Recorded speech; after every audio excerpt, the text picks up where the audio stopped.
The European Commission is the executive body of the European Union responsible for proposing legislation, implementing decisions, upholding the Union's treaties and day-to-day running of the EU. Commissioners swear an oath at the European Court of Justice in Luxembourg, pledging to respect the EU treaties and to be completely independent in carrying out their duties during their mandate.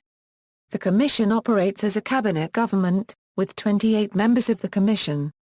There is one member per member state, though members are bound to represent the interests of the EU as a whole rather than their home state.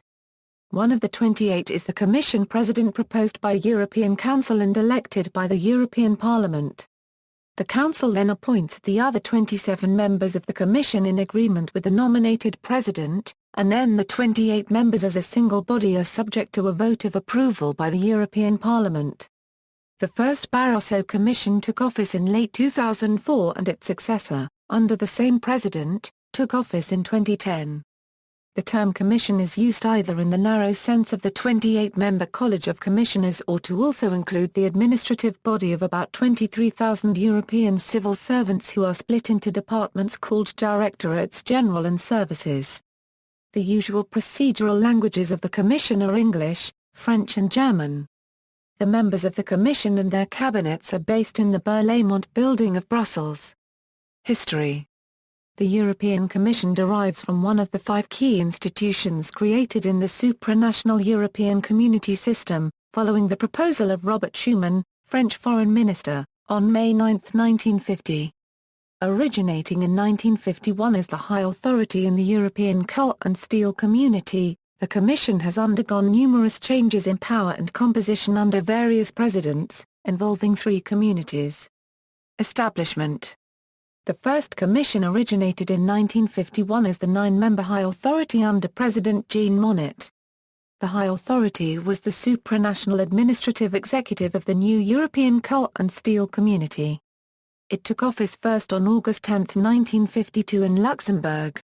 In 1958 the Treaties of Rome had established 2 new communities alongside the ECSC, the European Economic Community and the European Atomic Energy Community. However, their executives were called commissions rather than high authorities. The reason for the change in name was the new relationship between the executive and the council. Some states such as France expressed reservations over the power of the high authority and wished to limit it, giving more power to the council rather than the new executives. Louis Armand led the first commission of Euratom. Walter Holstein led the first commission of the EEC, holding the first formal meeting on January 16, 1958 at the Car Centre of Val-Duchesse.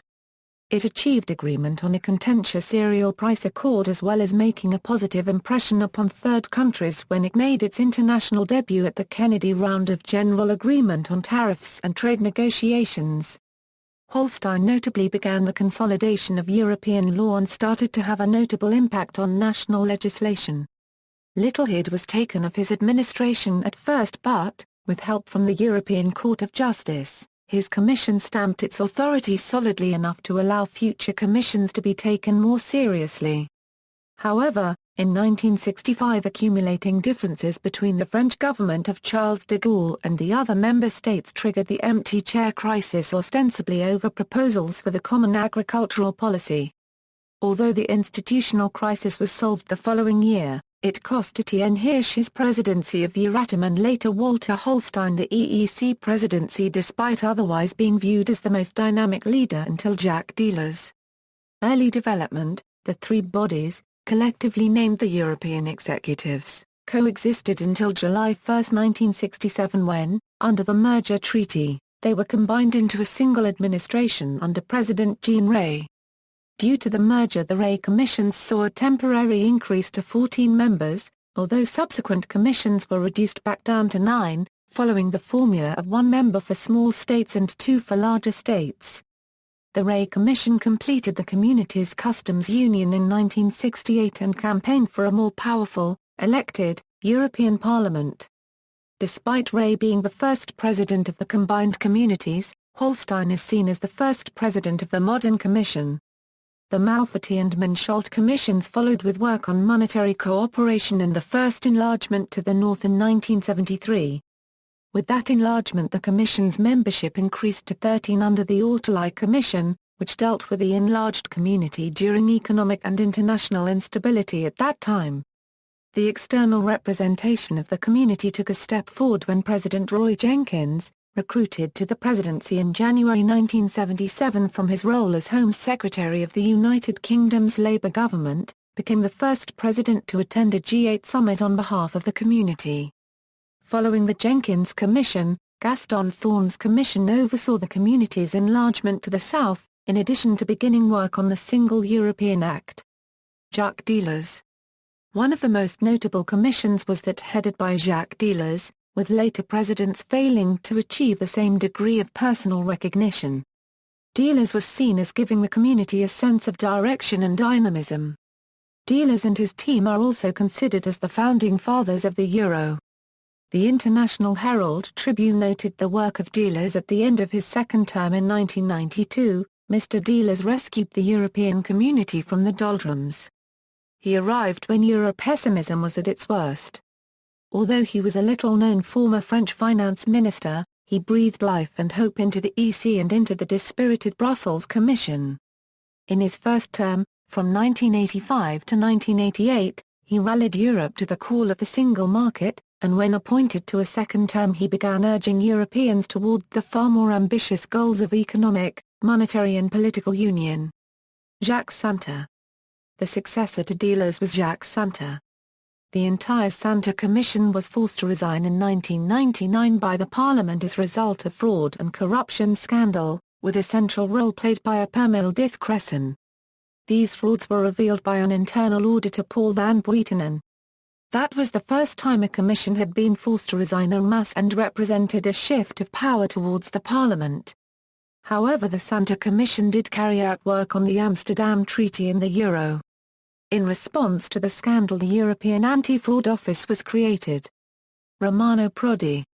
Following Santer, Romano Prodi took office. The Amsterdam Treaty had increased the Commission's powers and Prodi was dubbed by the press as something akin to a prime minister. Powers were strengthened again with the Nice Treaty in 2001, giving the President more power over the composition of their commission. José Manuel Barroso. In 2004, José Manuel Barroso became president. The Parliament once again asserted itself in objecting to the proposed membership of the Barroso Commission. Due to the opposition, Barroso was forced to reshuffle his team before taking office. The Barroso Commission was also the first full commission since the enlargement in 2004 to 25 members, and hence the number of commissioners at the end of the Prodi Commission had reached 30. As a result of the increase in the number of states, the Amsterdam Treaty triggered a reduction in the number of commissioners to 1 per state, rather than 2 for the larger states. Allegations of fraud and corruption were again raised in 2004 by former Chief Auditor Jules Mouy. A Commission officer, Guido Strack, reported alleged fraud and abuses in his department in years 2002–2004 to Olaf and was fired as a result. In 2008, Paul van Buitenen accused the European Anti-Fraud Office of a lack of independence and effectiveness. Barroso's first Commission term expired on October 31, 2009. Under the Treaty of Nice, the first Commission to be appointed after the number of member states reached 27 would have to be reduced to less than the number of member states. The exact number of commissioners was to be decided by a unanimous vote of the European Council, and membership would rotate equally between member states. Following the accession of Romania and Bulgaria in January 2007, this clause took effect for the next Commission. The Treaty of Lisbon, which came into force on December 1, 2009, mandated a reduction of the number of commissioners to 2/3 of member states from 2014 unless the Council decided otherwise.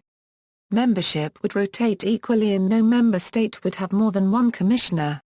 However, the treaty was rejected by voters in Ireland in 2008, with one main concern being the loss of their commissioner.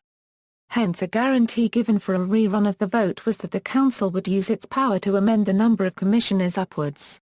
However, according to the treaties, it still has to be fewer than the total number of members. Thus it was proposed that the member state that does not get a commissioner would get the post of High Representative via the so-called 26+1 formula. This guarantee contributed to the Irish approving the treaty in a second referendum in 2009. Lisbon also combined the posts of European Commissioner for External Relations with the Council's High Representative for the Common Foreign and Security Policy. This post, also a Vice President of the Commission, would chair the Council of the European Union's foreign affairs meetings as well as the Commission's external relations duties. The treaty further provides that the most recent European elections should be taken into account when appointing the Commission, although the President is still proposed by European Council. The European Parliament would elect the Commission rather than approve it as under the Treaty of Nice. Powers and functions. The Commission was set up from the start to act as an independent supranational authority separate from governments. It has been described as the only body paid to think European. The members are proposed by their member state governments, one from each. However, they are bound to act independently and are Euro-neutral from other influences such as those governments which appointed them. This is in contrast to the Council, which represents governments, the Parliament, which represents citizens, and the Economic and Social Committee, which represents organized civil society. Through the Article 17 of the Treaty on European Union, the Commission has several responsibilities: develop medium-term strategies, draft legislation and arbitrate in the legislative process, represent the EU in trade negotiations, make rules and regulations, for example in competition policy, draw up the budget of the European Union, and to scrutinize the implementation of the treaties and legislation. Executive power. Before the Treaty of Lisbon came into force, the executive power of the EU was held by the Council. It conferred on the Commission such powers for it to exercise. However, the Council was theoretically allowed to withdraw these powers, exercise them directly, or impose conditions on their use. This aspect has been changed by the Treaty of Lisbon, after which the Commission exercises its powers just by virtue of the treaties. Powers are more restricted than most national executives, in part due to the Commission's lack of power over areas like foreign policy. That power is held by the European Council, which some analysts have described as another executive. Considering that under the Lisbon Treaty the European Council has become a formal institution with the power of appointing the Commission, it could be said that the two bodies hold the executive power of the EU. However, it is the Commission that currently holds executive powers over the European Union. The governmental powers of the Commission have been such that some such as former Belgian Prime Minister Guy Verhofstadt have suggested changing its name to the European Government, calling the present name of the Commission ridiculous. Legislative initiative.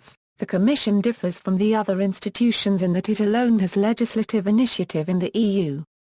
Only the Commission can make formal proposals for legislation, they cannot originate in the legislative branches.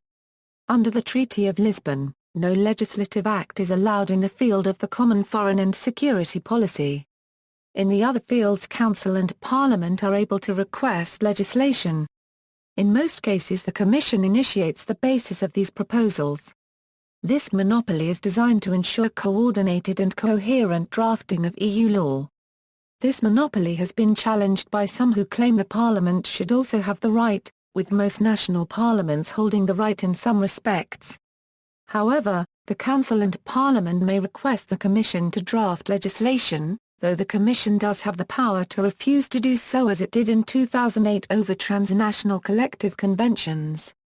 Under the Lisbon Treaty, EU citizens are also able to request the Commission to legislate in an area via a petition carrying 1 million signatures, but this is not binding. The Commission's powers in proposing law have usually centered on economic regulation.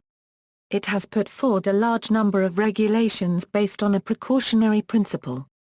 This means that preemptive regulation takes place if there is a credible hazard to the environment or human health, for example on tackling climate change and restricting genetically modified organisms. This is opposed to waiting regulations for their effect on the economy. Thus, the Commission often proposes stricter legislation than other countries. Due to the size of the European market, this has made EU legislation an important influence in the global market. Recently the Commission has moved into creating European criminal law. In 2006, a toxic waste spill off the coast of Kati, from a European ship, prompted the Commission to look into legislation against toxic waste. Some EU states at the time did not even have a crime against shipping toxic waste, leading to the Commissioners Franco Frattini and Stavros Dimas to put forward the idea of ecological crimes. Their right to propose criminal law was challenged in the European Court of Justice but upheld. As of 2007, the only other criminal law proposals which have been brought forward are on the Intellectual Property Rights Directive, and on an amendment to the 2002 Counter-Terrorism Framework Decision, outlawing terrorism or Euro-related incitement, recruitment and training. Enforcement: once legislation is passed by the Council and Parliament, it is the Commission's responsibility to ensure it is implemented. It does this through the Member States or through its agencies. In adopting the necessary technical measures, the Commission is assisted by committees made up of representatives of Member States and of the public and private lobbies. Furthermore, the Commission is responsible for the implementation of the EU budget, ensuring, along with the Court of Auditors, that EU funds are correctly spent.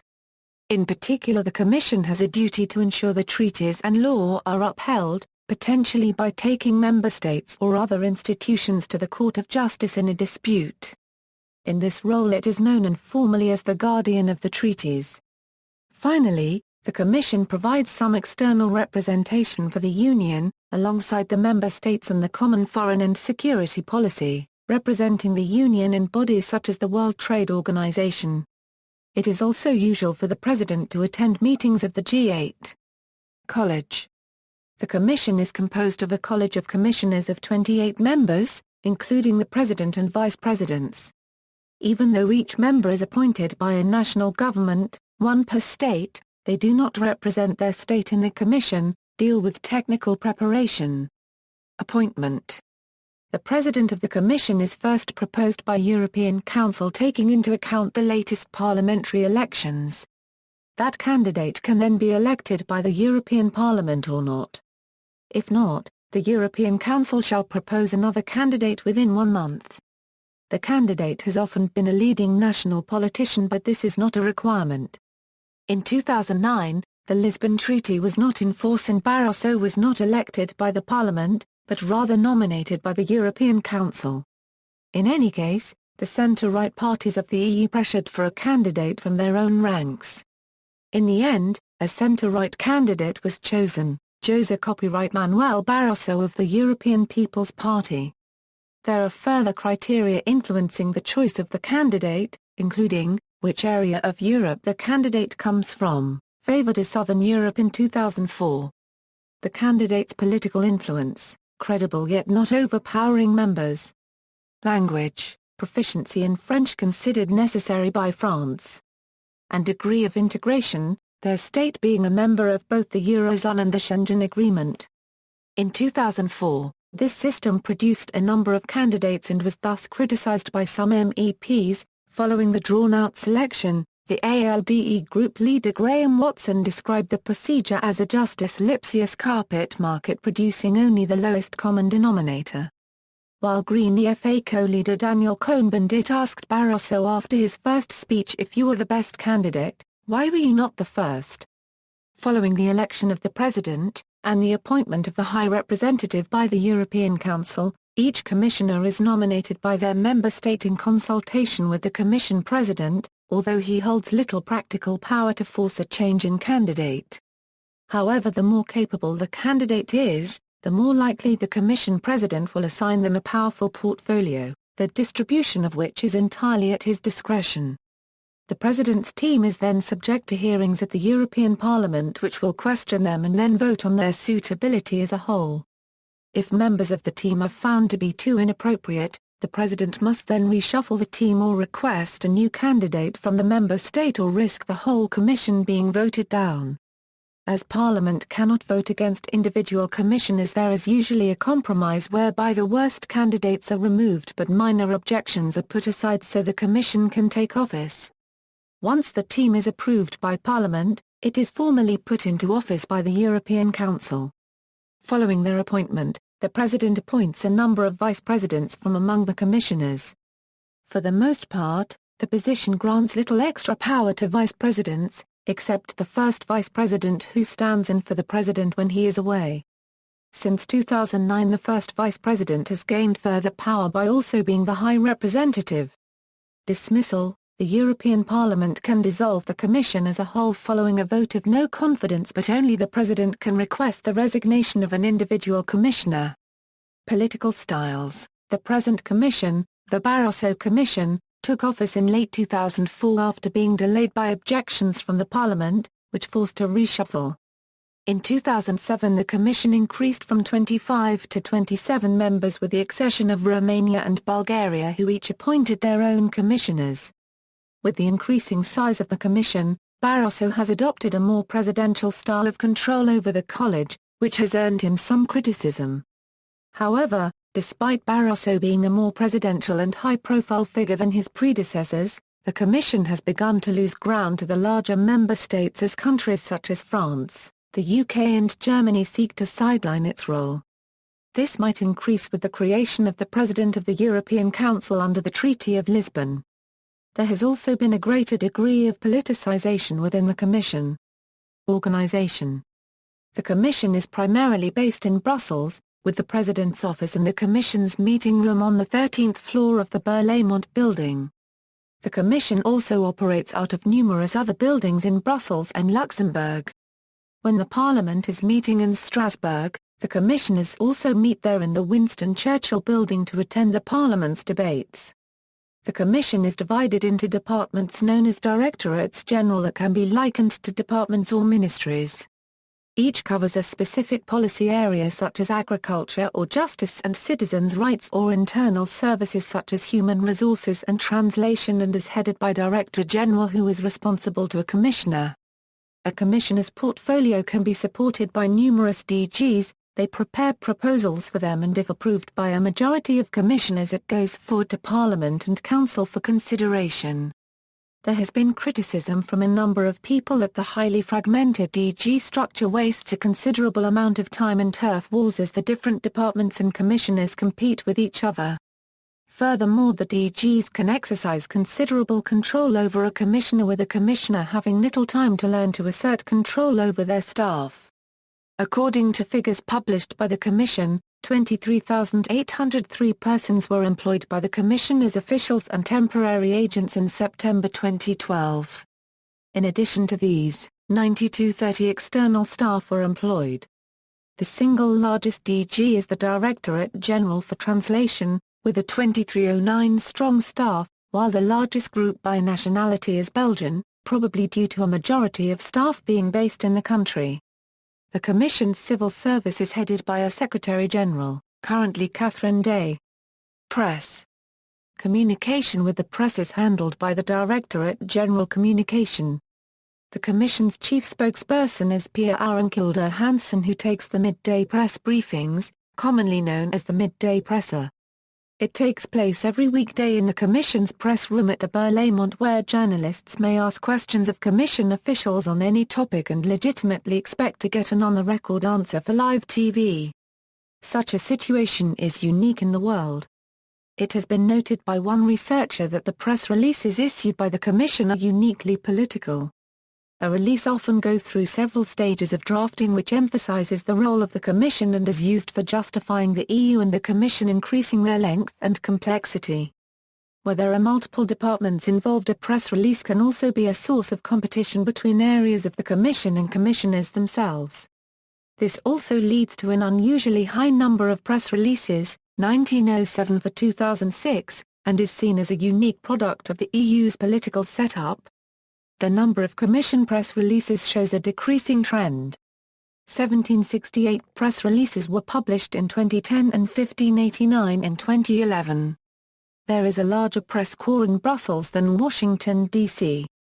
In 2007, media outlets in every Union member state had a Brussels correspondent.